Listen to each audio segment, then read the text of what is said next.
So I filled out that template that you gave me, and it really helped me to think through that incident from last month. Fantastic. Well, let's start by going through what you prepared. Okay.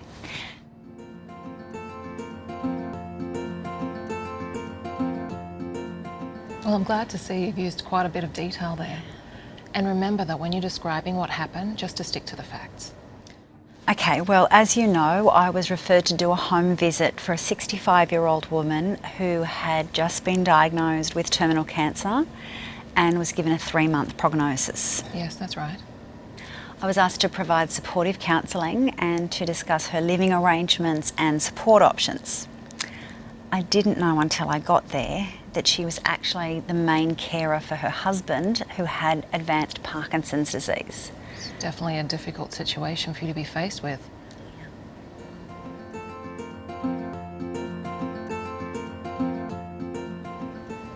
Tell me what you were thinking and feeling at the time. Well, for one thing, I felt totally unprepared. I don't have a lot of experience in grief and loss counselling. The most I've done is been to a seminar. Doesn't really prepare you for the real thing, does it? No, I felt totally in over my head. And the only thing I could remember from the seminar was to speak openly and not to beat around the bush. I didn't build any rapport.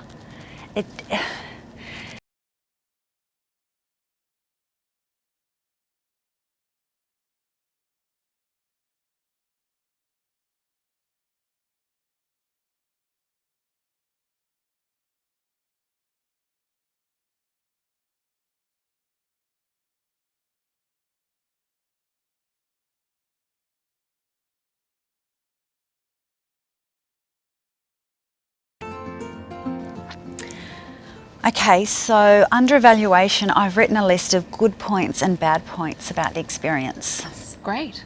Let's start with what went well. Okay, well, I guess I'm happy with the way I handled the situation once I'd realised my mistake.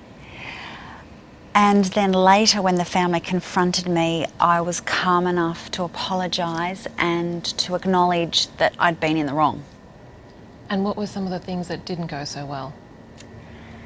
I think if I had thought about the referral more, I probably wouldn't have taken it in the first place.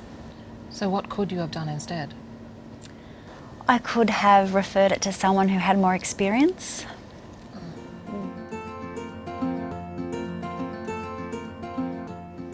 So what do you think this experience has taught you? I definitely think I need to be more careful about what type of referrals I take on. At the time, I didn't want it to appear like I couldn't handle it, but now I know that that wasn't the best decision for the client.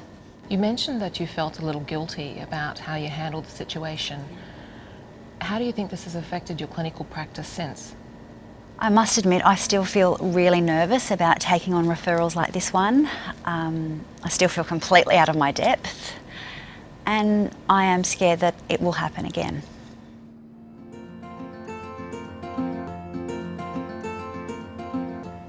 So let's talk about what you might be able to do differently if you're faced with the same situation again. Okay, well, I have written down training and I've underlined it about 5 times. I definitely feel like I need more training in grief and loss. And I've also written down that I need to take more time considering referrals before I accept them. Well, the most important part is, what are you going to do about it? Well, I've been asking around and there is a grief and loss workshop that I can go to. That's a great start. Have you thought about doing anything to supplement the formal training? Hadn't really thought about that. I suppose I could shadow a colleague that had more experience. That's a great idea. How are you going to arrange that? Well, I could speak to Sue when I get back this afternoon and see if she might be willing to help. Okay, great.